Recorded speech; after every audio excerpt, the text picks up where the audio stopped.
Maaari ba akong mawalan ng mas maraming pera kaysa sa pagdedeposito ko sa aking Forex account? Oo, maaari kang mawalan ng mas maraming pera kaysa sa inilagay mo sa iyong Forex account.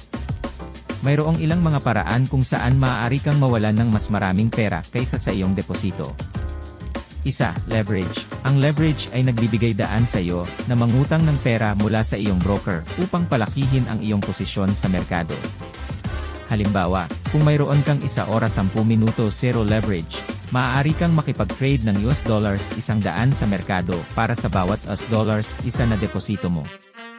Bagaman ang leverage ay maaaring magdagdag ng potensyal na kita, maaari rin itong magresulta sa malaking pagkalugi kapag hindi wasto ang paggamit nito.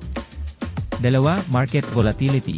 Ang forex market ay maaaring maging napakapalit-palit, at maaaring magdulot ng biglang paggalaw o pagbaba ng presyo sa mga currency pairs.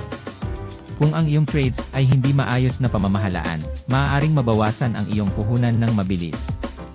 3. Risk management. Ang kakulangan sa tamang pamamahala ng panganib ay maaaring magdulot ng pagkalugi.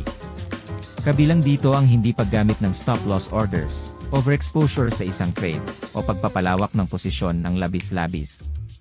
4. Psychological factors. Ang emosyonal na mga tugon, tulad ng kasakiman o takot, ay maaaring makaapekto sa iyong mga desisyon sa pag-trade, na maaaring humantong sa mga hindi pagpapasya na nagreresulta sa pagkalugi.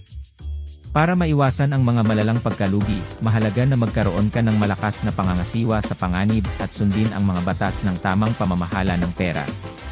Pag-aralan ng mabuti ang forex trading bago pumasok, at makipagtulungan sa isang reliable na broker na nagbibigay ng edukasyon sa pag-trade at nararapat na suporta.